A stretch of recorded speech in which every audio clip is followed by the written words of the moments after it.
Un saludo a todos nuestros seguidores. Después de haber entrado en el apasionante mundo de los manuscritos de Qumran, hoy nos detendremos a estudiar la primera traducción de la Biblia hebrea a la lengua dominante de entonces, el griego. Esta traducción llegará a ser providencial para los cristianos, como veremos a continuación. En efecto, cuando los cristianos empezaron a expandirse por el Mediterráneo, de ciudad en ciudad, siguieron conservando la costumbre de acudir a las sinagogas el sábado. Y era allí, en primer lugar, en su contexto natural judío, donde anunciaban la buena noticia del cumplimiento de las Escrituras en Jesús de Nazaret, el Cristo, el Mesías. Pero, ¿qué forma tenían las Escrituras que se proclamaban en esas sinagogas y en las que se apoyaban los cristianos para mostrar que ya en ellas se anunciaba la llegada del Mesías Jesús? Si en la sinagoga de Nazaret Jesús desenrolló un manuscrito hebreo de Isaías para empezar su lectura, como leemos en Lucas 4, en las sinagogas de la costa norte del Mediterráneo, Asia Menor, Macedonia, Península Ítala, las escrituras se leían en una traducción griega, siendo esta la lengua franca del Imperio Romano. Qué duda cabe que disponer de una traducción de las escrituras al griego fue algo providencial para la expansión del cristianismo, pues los seguidores de Jesús encontraron ya en la lengua vehicular de entonces un instrumento esencial para la predicación. Tanto es así que en poco tiempo, y a medida que el centro del cristianismo se fue alejando de Palestina, primero por la persecución de los judíos, más tarde por la destrucción de Jerusalén y por las revueltas posteriores, el Antiguo Testamento griego se fue convirtiendo en la Biblia por antonomasia de los cristianos, que habían acogido en su seno a un gran número de gentiles que nada entendían del hebreo. Pero subrayemos un dato ya mencionado. Los cristianos se encontraron con el Antiguo Testamento traducido, no lo tradujeron ellos. Entonces, ¿quién lo tradujo? ¿En qué momento? ¿Por qué razón? Estas son las primeras cuestiones en las que queremos entrar a continuación.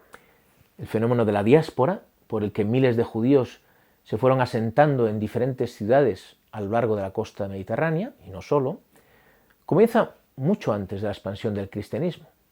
Ya tras el decreto de Ciro, en el año 539 a.C., por el que los judíos exiliados en Babilonia eran autorizados a volver a Judea, muchos decidieron quedarse en aquella zona, o no tuvieron más remedio, vistas las fuerzas que se requerían para el viaje de vuelta. Pero la diáspora más importante tuvo lugar en la época del dominio griego, y en concreto en los siglos III y II a.C., que fue especialmente agresivo con Jerusalén y con la cultura judía. Las deportaciones a Egipto, que realizó Ptolomeo, y las diferentes guerras sirias que enfrentaban a ptolomeos y seleucidas por el poder en Siria-Palestina, hizo crecer de forma considerable el número de judíos que buscaban refugio fuera de Palestina. Pues bien, una de las comunidades judías más importantes y numerosas de la diáspora, probablemente la más importante, se localizaba en la ciudad de Alejandría, fundada por el mismo Alejandro Magno en el año 331 a.C., junto a la desembocadura del Nilo. Esta ciudad no tardó mucho en recibir a sus primeros habitantes judíos, si hacemos caso de la información que nos transmite Flavio Josefo, de que en el 312 el sumo sacerdote Ezequías se traslada a Egipto, con un gran número de judíos, atraído por el talante humano y amistoso de Ptolomeo. Gracias a la información arqueológica, papirológica y onomástica, sabemos que los judíos se integraron en el ambiente griego, participando de las diferentes profesiones y usando el griego como lengua propia. En este contexto, y en una ciudad cosmopolita como Alejandría, con una importante comunidad judía, nos resulta extraño que se hubiese sentido la necesidad, ya en el siglo III a.C., de traducir las Escrituras, nuestro Antiguo Testamento, al griego, al menos la Torá o ley. De hecho, la primera traducción de la Biblia hebrea al griego parece consistir únicamente en los 5 primeros libros, es decir, la ley o Pentateuco. Adentrémonos en sus orígenes. El nombre de los 70 o Septuaginta, con que es conocida esta primera versión griega, proviene de la leyenda que atribuye la traducción a 72 sabios judíos, 6 por cada una de las 12 tribus de Israel. Esta leyenda se contiene en la Carta de Aristeas, un escrito pseudoepigráfico cuya primera redacción podría situarse a finales del siglo II a.C., aunque posteriormente conoció nuevas ediciones incluso cristianas.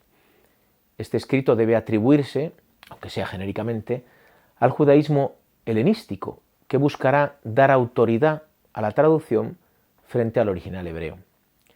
Aunque el contenido de la carta de Aristeas pertenezca en gran parte al género de la leyenda, nos transmite una serie de datos sobre el ambiente del judaísmo alejandrino o las motivaciones últimas de la traducción que pueden resultarnos útiles. Repasemos en grandes líneas lo que dice este escrito sobre los orígenes de la versión griega. Según la carta de Aristeas, la iniciativa de traducir la ley judía al griego parte del mismo rey Ptolomeo II Filadelfio, años 285 a 246 a.C., y está ligada al ambicioso proyecto de reunir en su biblioteca de Alejandría todos los escritos del mundo entero. Entre ellos están los libros de la ley judía, que sin embargo están escritos en hebreo, una lengua incomprensible para la mayoría. Precisamente por ello se remite una embajada a Jerusalén para conseguir una copia de la ley y sabios capaces de traducirla al griego. De vuelta a Alejandría, los traductores son conducidos a una isla cercana a la ciudad, donde los 72 completan su tarea de forma independiente en 72 días. El resultado es milagroso. Todas las traducciones coinciden palabra por palabra, signo claro de la intervención o inspiración divina. Leída ante la comunidad judía de Alejandría, todos concuerdan en su fidelidad al original hebreo. Precisamente por ello, lanzan una maldición contra aquellos que pretendan añadir o quitar una sola palabra. El rey la recibe solemnemente y ordena su conservación en la biblioteca. Bajo el ropaje legendario de este escrito, podemos identificar algunos elementos de gran plausibilidad histórica. En primer lugar, la época en la que se lleva a cabo la traducción, la primera mitad del siglo III a.C. En segundo lugar, el contenido, la ley o Pentateuco y no todos los libros. En tercer lugar, y en opinión de algunos autores, la relación entre la traducción y el interés de las autoridades egipcias por contar con un ejemplar de la ley que seguían los judíos. De hecho, parece que los judíos gozaron en aquella ciudad, al menos en ciertos periodos, de algunos privilegios en el campo jurídico y puede que dichos privilegios estuvieran relacionados con el valor legal de la Torá. Si esto es así, parece bastante lógico que las autoridades griegas quisiesen conocer la legislación judía a través de una traducción.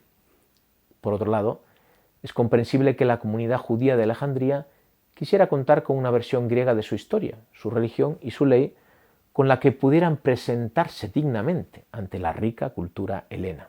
Junto con la teoría de los orígenes de los 70, que nos ofrece la carta de Aristeas, se han ofrecido al menos otras dos teorías relevantes para explicar el nacimiento de esta traducción. La primera defiende que en el origen de los 70 existen diversas traducciones para cubrir las necesidades litúrgicas de las diferentes sinagogas. La pluralidad que estas traducciones provocaron quiso reconducirse en un determinado momento a la unidad. La carta de Aristeas, a finales del siglo II a.C., se concibe como una apología de la versión elegida, que acabaría imponiéndose a las demás. La segunda teoría afirma que la traducción respondió a necesidades litúrgicas y se llevó a cabo progresivamente, empezando por el Pentateuco y siguiendo por los profetas posteriores, es decir, los libros más usados en la sinagoga.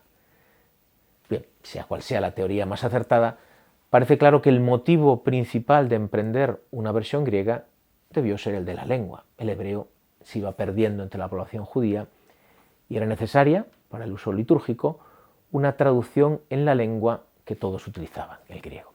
De hecho, esta versión no tardó en imponerse como la Torá de los judíos helenísticos, como implícitamente nos lo muestra la carta de Aristeas, al atribuir a la traducción una fidelidad total al texto hebreo, fruto de la intervención divina.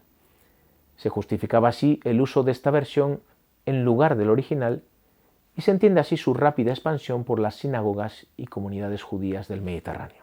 En episodios anteriores tuvimos ocasión de referirnos al papel que juega la traducción griega de los 70 como testigo de un tipo textual hebreo en parte diferente al testimoniado por el texto masorético y por el Pentateuco samaritano. Los descubrimientos de Qumran han sacado a la luz manuscritos hebreos que se asemejan mucho a la Vorlage hebrea, es decir, al texto hebreo del que se traduce, de algunos libros bíblicos de la versión griega, como Jeremías o Samuel, confirmando así lo que ya algunos apuntaban antes de los descubrimientos, que las divergencias entre el texto masorético y los 70, especialmente en algunos libros, no podían atribuirse a las técnicas de traducción o a la poca pericia de los traductores, ni tampoco a intereses teológicos que determinaron reelaboraciones editoriales. Todo esto ha redimensionado en los últimos tiempos el papel de la versión griega de los 70 en la historia del texto bíblico.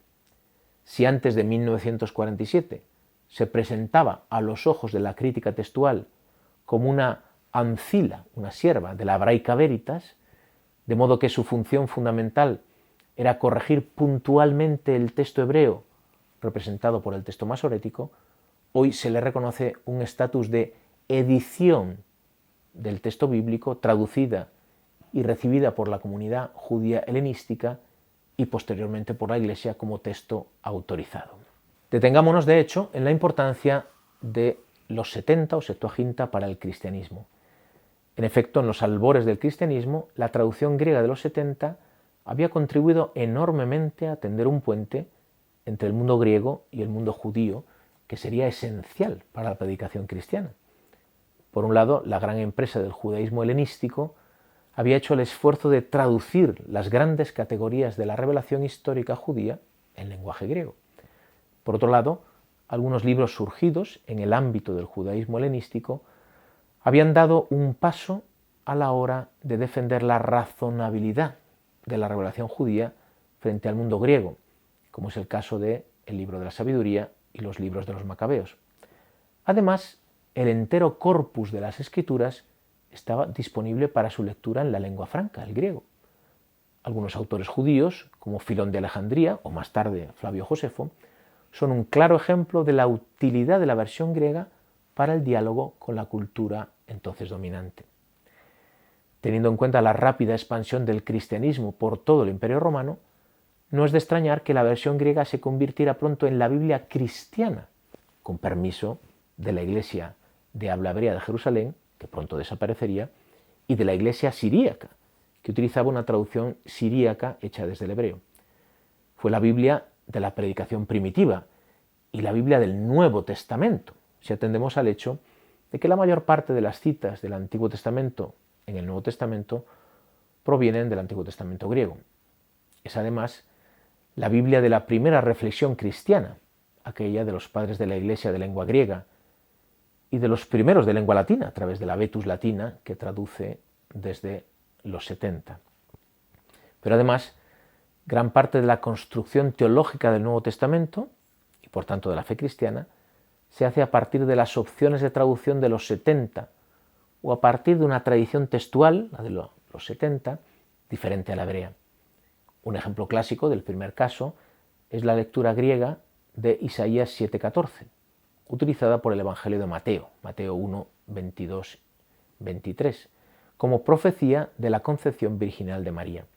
El texto hebreo de Isaías dice: «He aquí que la doncella está encinta, concebirá y dará a luz un hijo», mientras que el griego habla de que la que concebirá será una virgen.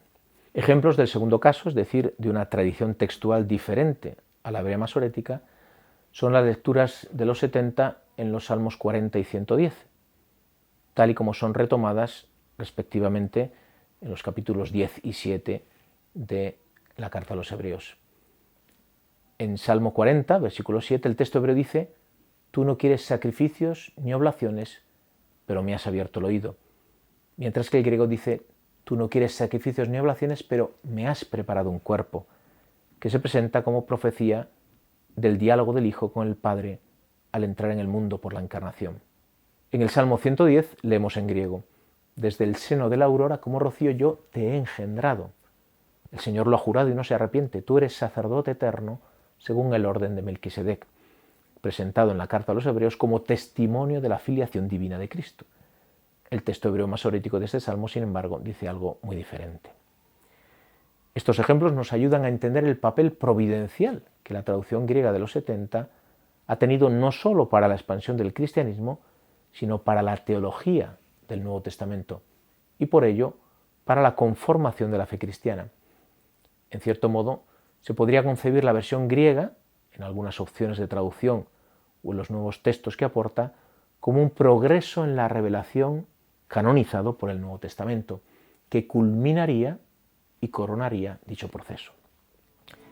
Hasta aquí este episodio, que es solo una primera parte de nuestro estudio de la versión griega de los 70.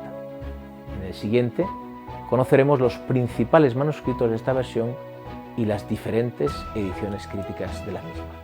Hasta entonces.